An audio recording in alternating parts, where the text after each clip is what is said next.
네, 오늘은 퓨처 셀프 베러스 대조 퓨처 가시라는 제목으로 말씀을 전하겠습니다. 우선 제가 오늘 설교 제목을 영어로 정하는 것이 불편한 분들이 있다면 양해를 부탁을 드립니다. 제가 잘나서 그런 게 아니고 오늘 이 설교 제목이 퓨처 셀프라는 책에서 인용했다는 사실을 먼저 말씀을 드리겠습니다.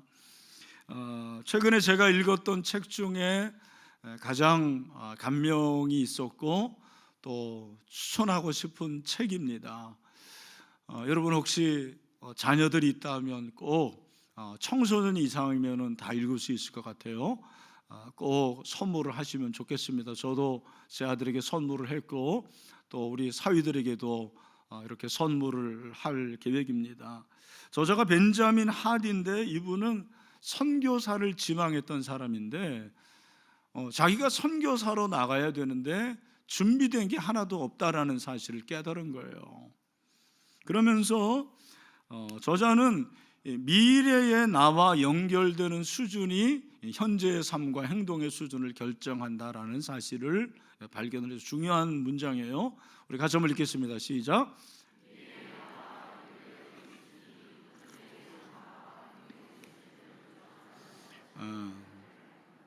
네, 그러니까 미래 나와 연결되는 수준, 그러니까 미래의 나의 어떤 희망, 목적이 현재의 나를 결정하는 그런 말입니다. 우리가 일반적으로 알고 있는 것은 현재 나가 미래를 결정한다 이렇게 알고 있는데 좀 관점이 다르죠. 미래의 어떠한 목적 또 미래의 소망이 현재 나를 결정하는 것이다. 그래서 퓨처 셀프예요. 그래서 이 사람은 7가지 미래 내가 되는 7가지 단계를 제시를 합니다. 첫 번째가 현실에 맞는 목표를 명확하게 세우라라는 거예요. 첫 번째가 굉장히 중요한 것 같습니다. 우리가 어떤 목표를 세울 때 그 목표가 구체적이고 현실적이어야 된다는 거예요. 그래서 저자는 딱 3가지 목표만 세우래요. 너무 많이 세우면 다 못해요. 3가지 세우라. 그러나 아주 명확하고 또 구체적인 것을 12개월, 1년 단위로 그렇게 세우라고 얘기합니다. 일례로 이분이 제가 초대 말씀드린 대로 선교사를 지망했는데 고등학교 졸업장도 없었다라는 거예요.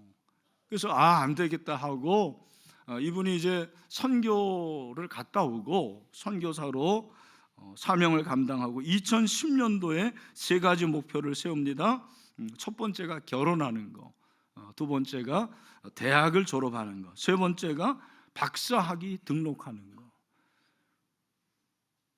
고등학교를 졸업하지도 못한 사람이 대학의 졸업을 목표로 삼고 거기서 끝나는 게 아니라 박사학위까지 박사학위 등록하는 목표를 세운 거예요.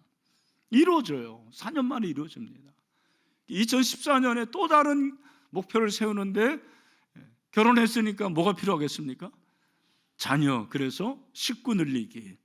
두 번째는 박사과정 들어갔으니까 입학했으니까 뭐가 필요한 거예요? 졸업, 학위를 마치는 거. 세 번째가 글쓰기를 시작해서 아주 전문 작가가 되는 이런 목표를 세우는 거죠. 이런 것들이 다 이루어지는 거예요. 그래서 여러분, 또 우리가 목표를 세우는 것이 굉장히 중요한 거고요. 오늘날은 희망이 없는 시대인 것 같습니다. 우리가 뭘 계획하더라도 되는 일이 없고 미래를 계획할 필요가 뭐 있겠느냐 이렇게 생각하는데 그렇지 않습니다. 여러분들도 내년에 목표를 세워보세요. 나이 드신 분들도 제 생각에는 버킷리스트 한 10개가 아니면 3개, 4개, 5개라도 목표를 세우고 하나님께서 그 목표를 이룩하게 하시는 그런 역사가 있게 되기를 주님의 이름으로 축원합니다. 두 번째, 미래 내가 되는 단계는 덜 중요한 목표들을 제거하라는 거예요.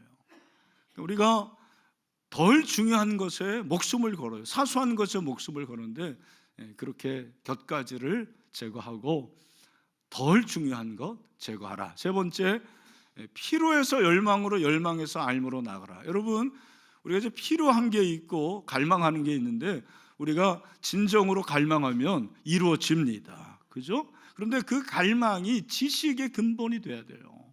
지식이 굉장히 중요한 거예요. 그리고 네 번째가 원하는 것을 정확하게 요구하라. 기도도 정확하게 기도하라는 거예요. 그냥 뭐 건강하게 잘 되게 해주세요 이게 아니고 구체적으로 기도하는 것처럼 미래에 대한 나를 계획할 때 구체적으로.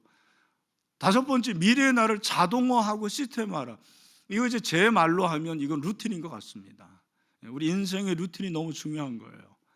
제가 늘 말씀드립니다만 저는 루틴을 많이 만듭니다. 그래서 그 루틴을 계속해서 실행하려고 노력을 해요. 좋은 루틴 습관이죠. 그리고 여섯 번째, 미래 나 일정을 관리하라. 관리가 중요한 거예요. 그러니까 건물도 관리해야 되고 그리고 시간도 관리해야 되고 물질도 관리해야 됩니다. 신앙도 관리해야 돼요. 관리하지 않으면 결국에는 자기 마음대로 되는 것입니다. 마지막, 완벽하지 않더라도 공격적으로 완수하라 그랬습니다. 무슨 말이냐면 우리가 완벽할 수 없잖아요. 그러나 최선을 다하고 공격적으로 그렇게 실행할 것을 말씀을 하고 있습니다. 저는 이 책에서 미래가 나를 결정하는데, 그래서 이 퓨처 셀프, 퓨처라는 것이 미래잖아요. 셀프가 난데 거기에 덧붙여서 퓨처 갓이라는 그런 패러디를 좀 해봤습니다. 여러분, 미래에 하나님이 없다면 우리의 미래가 어떻게 되겠습니까? 그래서 우리의 미래가 물론 나라는 것이 굉장히 중요한 존재지만 여러분, 하나님께서 저와 여러분의 미래가 되시고 하나님의 뜻이 우리 가운데 이루어지는 그런 2025년이 되기를, 우리의 일생이 되기를 주님의 이름으로 축원합니다. 그런 생각을 가지고 말씀을 좀 보려고 그래요. 13절을 보면 들으라, 너희 중에 말하기를 오늘이나 내일이나 우리가 어떤 도시에 가서 거기서 1년을 머물며 장사하여 이익을 보리라 하는 자들아. 여기 너희는 그 당시에 유대인 공동체 교회의 성도들입니다. 오늘이나 내일, 미래잖아요. 거기서 가서 내가 1년 유하고 또 장사해가지고 큰 돈을 벌겠다 하는 그런 계획을 가진 자들이 교회 안에 점점점 늘어나게 된 것입니다.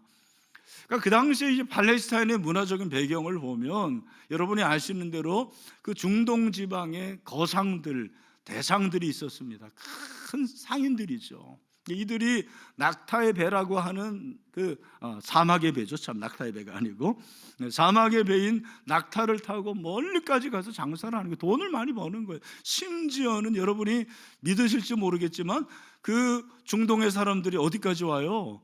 우리나라까지 신라 시대에 옵니다. 그 장보고 시대에 실제로 그렇게 왔다라는 그런 기록이 있더라고요. 그러니까 왜 그렇습니까?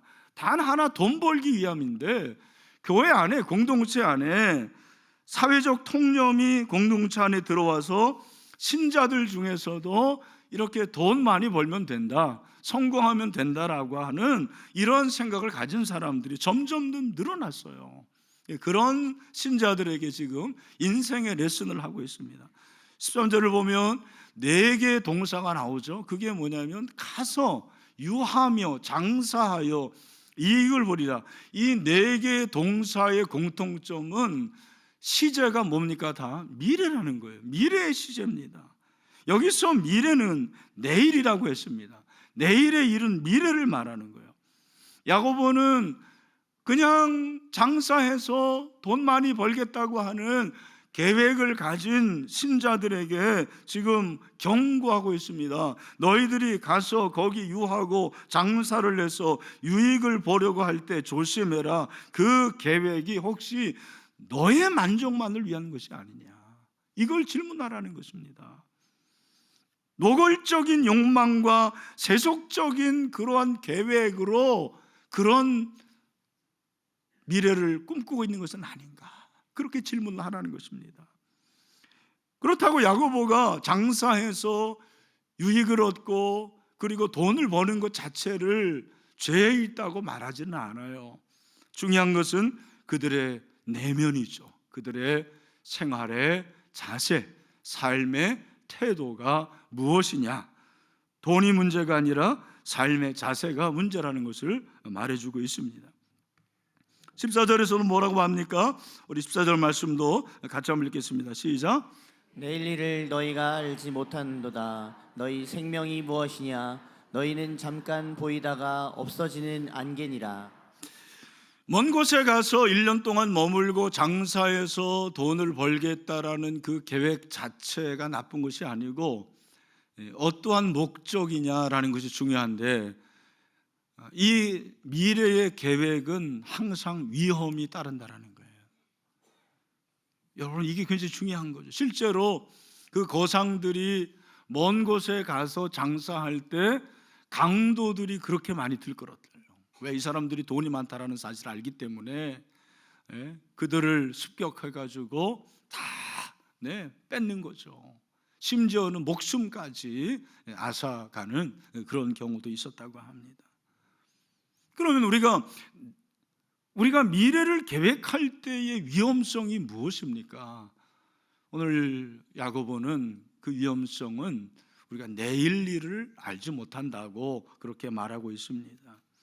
내일 일을 알지 못해요. 내일은 미래를 총칭하는 그런 표현입니다. 우리는 미래를 알지 못하는 그런 유한한 존재라는 것입니다.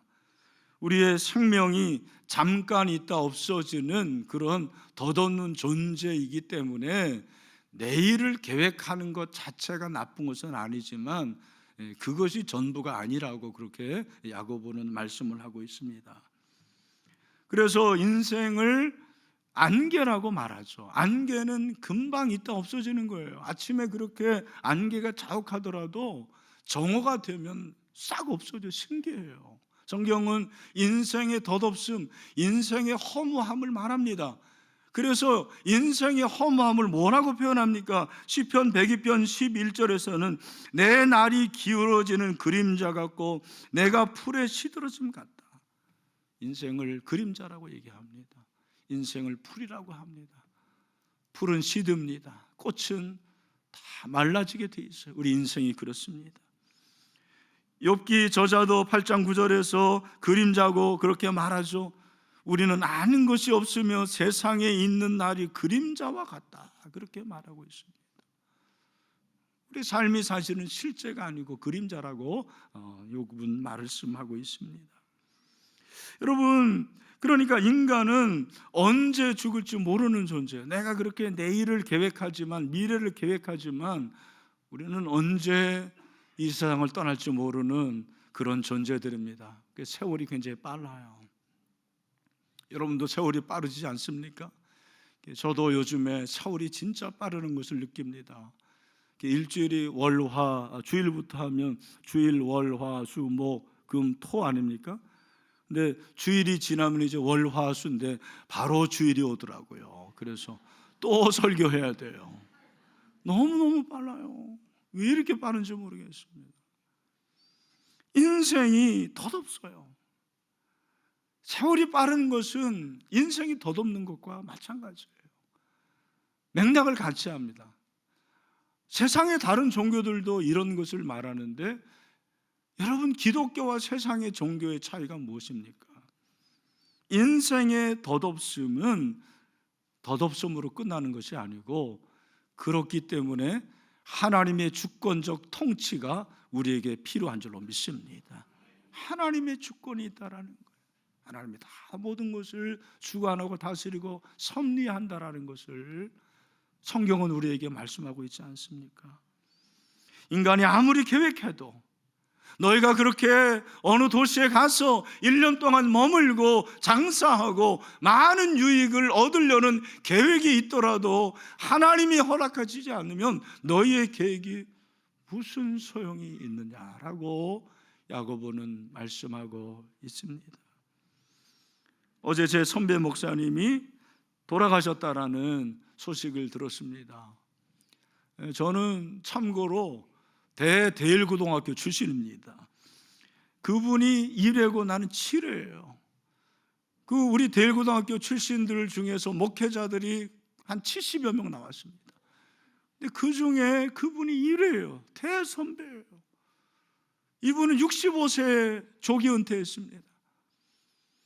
농어촌 목회의 뜻을 두고 농어촌 목회 연구소장이 돼서 농어촌 목회를 그렇게 하려고 했어요. 그 목회자들을 도우려고 했습니다. 그런데 코로나 기간 그 즈음에 병에 걸렸는데 원인을 모르는 거예요. 아무리 원인을 알려도 알 수가 없었어요. 어제 67세의 일기로 하나님의 부름을 받았습니다. 제 가슴이 너무 먹먹했습니다. 아, 인생이 그런 거구나. 내가 조기 은퇴해서 뭔가를 하려고 해도 하나님이 허락하시지 않으면 Yes sir 하고 가야 되는 것이 인생이라는 것을 깨닫습니다. 누가복음 12장을 보면 어떤 부자가 한 해 열심히 농사를 짓습니다. 큰 수확을 거둡니다. 곡식을 쌓아둘 창고가 없어요. 그래서 창고 짓고 거기다 곡식을 거두고 곡식을 저장해서 먹고 마시고 쉬고 그래야 되겠다. 얼마나 해피했을까. 너무너무 행복했을 것입니다. 하나님 뭐라고 말씀하십니까? 20절에 보니까 하나님이 이르시되 어리석은 자여 오늘 밤에 내 영혼을 도로 찾으리니 그러면 내 준비한 것이 누구의 것이 되겠느냐 하셨으니, 아마 여기에서 30, 40대의 우리 형제 자매들은 이런 말씀이 그렇게 깊이 와닿지 않을 수도 있습니다. 이제 60이 되고 70이 되면 우리나라 우리 어르신들의 최고의 화두는 연금입니다. 여러분, 연금을 많이 드시기를 축원합니다. 근데 여러분, 연금을 들었다고 행복합니까? 연금을 들었으면 그 연금이 나올 때까지 다 살 자신 있습니까?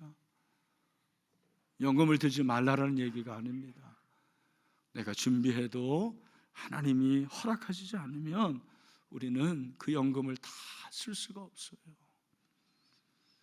이것이 바로 우리의 생명을 하나님이 붙잡고 있고 하나님이 다스리고 섭리하고 통치한다라는 사실을 말씀해 주는 거죠. 우리 사랑하는 성도 여러분, 저와 여러분의 생명의 주인은 하나님이십니다. 하나님을 신뢰하십시다. 그래서 15절에 보니까 뭐라고 그러죠? 우리 15절 말씀이 오늘 본문의 핵심 구절입니다. 다 같이 시작.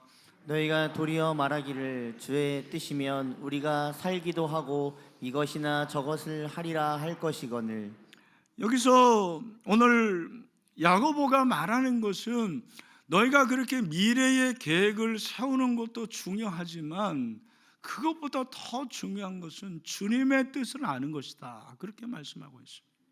여기 주님의 뜻, 주의 뜻은 주인이에요. 큐리어스. 주의 뜻이면 우리가 살기도 하고 이것이나 저것을 하리라 할 것을, 이 말은 무슨 말이냐면 너희가 진짜 하나님이 주인이라면 너희 인생을 다 하나님께 맡기고 내가 살아도 하나님의 것이요 죽어도 하나님의 것입니다. 나는 하나님이 주임을 믿습니다.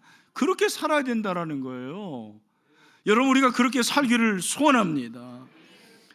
그러니까 신자의 모든 계획과 삶은 우주 만물을 지배하고 다스리시는 하나님의 주권 안에 있음을 믿습니다. 바울은 로마서 14장 8절에서 위대한 고백합니다. 우리 다 같이 시작. 우리가 살아도 주를 위하여 살고 죽어도 주를 위하여 죽나니 그러므로 사나 죽으나 우리가 주의 것이로다. 아멘. 여기 이 우리 대신에 자기 이름을 넣어서 한번 말씀을 읽으면 좋을 것 같아요. 자, 자기 이름 이건희라고 하지 말고 여러분의 이름을 하시기 바랍니다. 시작. 이건희가 살아도 주를 위하여 살고 죽어도 주를 위하여 죽으나니 그러므로 사나 죽으나 이건희는 주의 것이로다. 아멘. 여러분, 정말 여러분의 고백대로 살게 되기를 축원합니다. 그런데 우리는 어떻습니까? 주님의 뜻이 우선이 아니에요. 사실은 내가 어떤 걸 계획하더라도 그 계획의 가장 큰 목표는 나죠. 내 개인의 유익입니다. 나의 성공입니다. 내가 돈을 버는 것입니다. 여러분, 왜 주식하십니까? 주식의 목적이 무엇입니까? 여러분이 왜 사업하십니까? 왜 돈을 벌려고 합니까? 왜 취미생활을 합니까? 사실은 하나님이라는 생각은 별로 없어요. 남들 돈 번다고 하니까 내가 잘 되려고 그러는 거죠. 내가 성공하려고 그러는 거죠. 대박 나려고 그러는 거죠. 세상 사람들과 다를 게 뭐가 있습니까? 그러는 제 자신도 말씀을 준비하면서 생각해 봤습니다. 내가 목회 계획을 세우는데 내 목회 계획의 주안점이 무엇인가? 과연 주님의 뜻인가? 내가 어떤 행사를 하고 목회를 계획할 때 이것이 정말 주님의 뜻인가? 그러지 않을 때도 많이 있음을 고백합니다. 그걸 통해서, 행사를 통해서 많은 사람들이 모이고 거기서 좋은 소문이 나고 우리 교회에 정말 좋은 일들이 일어나는 것, 이것이 나의 목표가 아닌가라는 생각을 해보게 됩니다. 잘 될 것 같아서, 좋아 보여서, 칭찬받을 것 같아서 계획하는 경우도 종종 있고 아니면 많이 있다고 생각을 합니다. 야고보는 하나님을 주목하지 않은 채 미래에 대한 계획을 세우는 자는 누구든지 틀렸다고 말하는 거예요. 그러므로 우리가 미래에 대해 어떤 일을 계획할 때 주도 면밀한 계획도 중요하지만 그것보다 더 중요한 것은 하나님을 향한 신뢰라고 야고보는 말씀하고 있습니다. 여러분, 하나님을 신뢰합시다. 하나님을 의지합시다. 하나님이 나를 향하신 뜻이 분명히 있는 것을 믿습니다. 여러분, 그래서 저는 퓨처 셀프도 중요하지만 퓨처 갓, 우리의 미래는 하나님의 손에 있는 줄로 믿습니다. 제가 이 퓨처 셀프를 추천한 이유가 있는데, 이 책은 일반 출판사에서 출간한 책입니다. 여러분, 참 이 일반 출판사에서 이런 책을 출간하기가 쉽지 않아요. 30만 부가 팔렸습니다. 근데 그 30만 부를 출간하는 가운데서 참 제가 마음에 들었던 것이 뭐냐면, 이 저자는 자신의 신에 대한 견해가 미래의 나에게 영향을 끼친다고 강조를 해요. 직접 인용입니다. 신이 있고 현세에서의 행동에 따라 천국이나 지옥에 간다고 믿으면 사회의 삶을 기대하며 올바르게 살려고 노력할 것이다. 만약 신이 없다고 믿고 죽으면 끝이라고 생각하면 그런 견해도 당신의 행동에 영향을 미칠 것이다. 그렇게 말하고 있습니다. 여러분, 여러분의 미래 종착역이 어디입니까? 여러분, 이 세상을 살고 이제 이 세상을 떠날 그때가 있지 않습니까? 그러면 여러분의 미래가 계속 오는 것처럼 여러분의 이 현세 삶이 끝나면 내세가 온다라는 것을 믿으십니까? 내세가 있다라는 것이 믿어지십니까?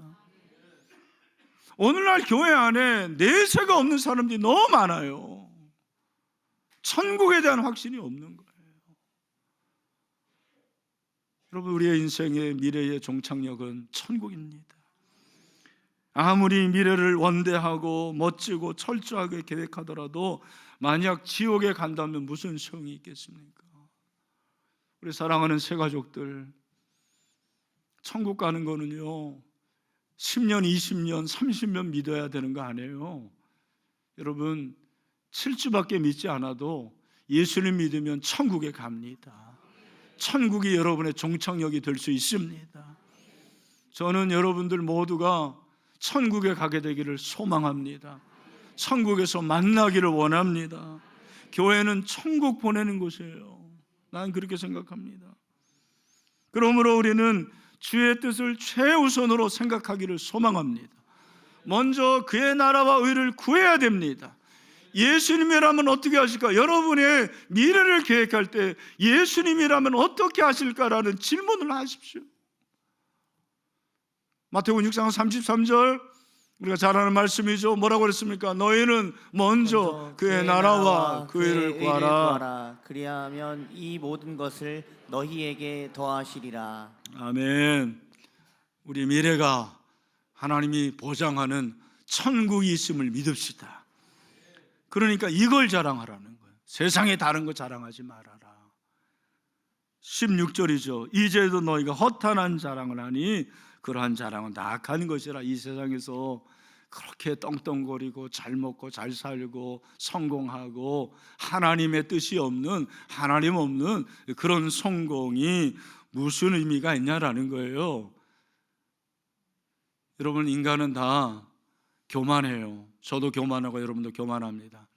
근데 교만의 핵심이 뭐냐면 내가 하나님처럼 되려는 게 교만입니다. 하나님보다 더 높아지라는 것이 교만입니다.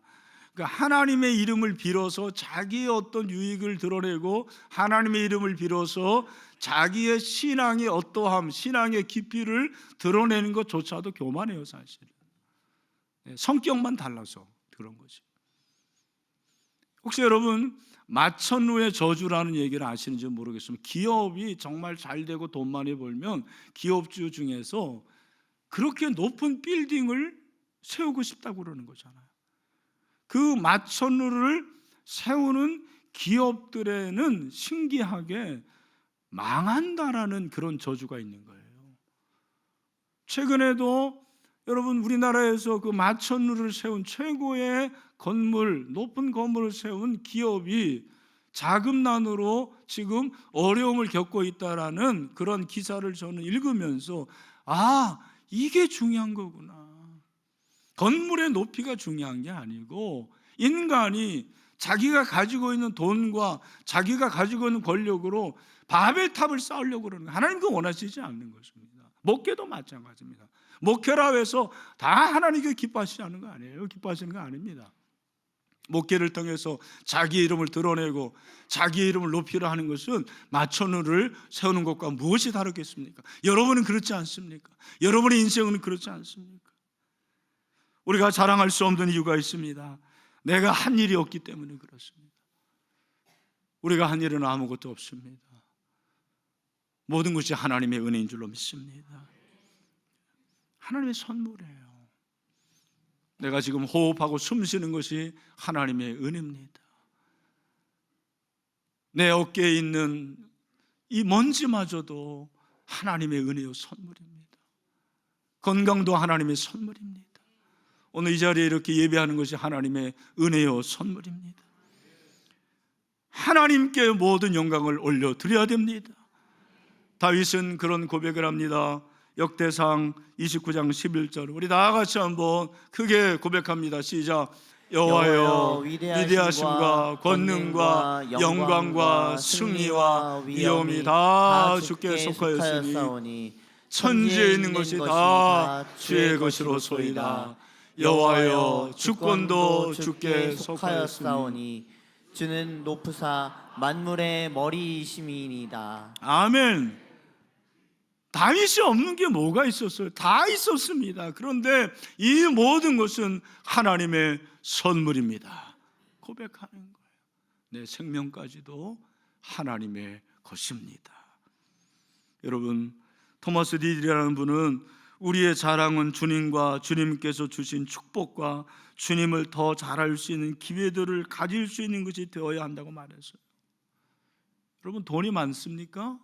그러면 그 돈으로 주님을 더 알게 되기를 소망합니다. 자랑하지 마세요. 여러분 똑똑합니까? 그 똑똑한 것으로 주님을 알기를 원합니다. 여러분 잘났어요? 아, 잘생기고 뭐 건강하고 그런 좋은 기업에 다니십니까? 주님을 알기를 소망합니다. 이게 중요한 것입니다. 내 힘이 아닙니다. 우리 주님의 힘입니다. 하나님의 뜻을 구합시다. 마지막으로 17절을 다 같이 읽겠습니다. 시작. 그러므로 사람이 선을 행할 줄 알고도 행하지 아니하면 죄니라. 저는 이제 이 17절이 좀 이제 생뚱맞은 말씀이 아닌가 이런 표현이 좀 불경스럽다라면 여러분들이 또 하나님께서 이해하시길 바라고. 왜냐하면 그냥 16절로 끝나면 될 것 같은데 왜 17절을 붙였을까? 근데 이건 이제 주석을 보니까 저만이 아니라 주석가들도 그런 생각을 하는 사람들이 있어요. 근데 제가 오늘 이 말씀 묵상하면서 생각한 것은 만약 신자가 자신의 미래를 세우는데 하나님이 없는 것이 죄고 자신의 미래만 자랑하는 것이 잘못된 것이라는 사실을 안다면, 그게 선이라는 것을 알면 어떻게 하라는 거예요? 그렇게 행동하라는 거예요. 옳은 일일 줄 알면 행하라. 이게 야고보서의 주제하고도 깊은 연관이 있는 것 같아요. 야고보는 행함이 있는 믿음이 살아있는 믿음이라고 그러지 않습니까? 행함의 복음. 여러분 기억하십시오. 옳은 일인 줄 알면서 하지 않는 것은 그것은 죄입니다. 여러분이 이 예배를 통해서, 훈련을 통해서, 말씀 읽기를 통해서 옳은 일을 많이 알고 있잖아요. 여러분 그 옳은 일을 행할 수 있는 용기가 있기를 바랍니다. 행함이 있기를 바랍니다. 그 일을 지금 하십시오. 미루지 마세요. 지금 하시기를 바랍니다. 어떤 장로님이 취미가 우표 수집이었는데 우표 한 장을 잃어버린 거예요. 난리가 났습니다. 그냥 이거 찾으려고 집안에 다 그냥 수색하고 색출하고, 그러니까 옆에 있던 그 권사님, 아내 권사님이, 여보, 이 우표 한 장을 찾으려는 그 열정의 10분의 1이라도 한 영혼을 찾기 위해서 좀 해보 쏟으면 어떻겠습니까? 라고 그렇게 얘기했다라는 거예요. 여러분, 여러분의 미래의 성공과 계획에 대한 열정의 10분의 1이라도 주님을 위해서 한번 사용해 보십시오. 그렇게 돈 많이 벌려고 하고, 승진하려고 하고, 자식 좋은 대학 보내려고 하는 그런 열정의 10분의 1이라도 주님을 위해서 헌신했으면 좋겠습니다. 그게 신앙이라고 생각합니다. 그래서 마침 내년에 2025년 성금이 자원자 신청서를, 이거 내가 이것 때문에 설교한 게 아니라 그 정도 하수는 아닙니다. 주님께서 원하시는 그때가 있습니다. 꼭 신청해 주시길 바랍니다. 아멘. 말씀했습니다. 한 해를 이제 마무리하고 한 해를 계획하지 않습니까? 저도 계획을 하는데 저와 여러분의 계획에 하나님의 뜻이 있기를 소망합니다. 정말입니다. 하나님이 우리의 미래가 되기를 소망합니다. 하나님이 우리의 미래가 되면 가장 안전한 줄로 믿습니다. 그리고 그 하나님을 위해서 헌신할 수 있는 저와 여러분 되시기를 주님의 이름으로 축원합니다.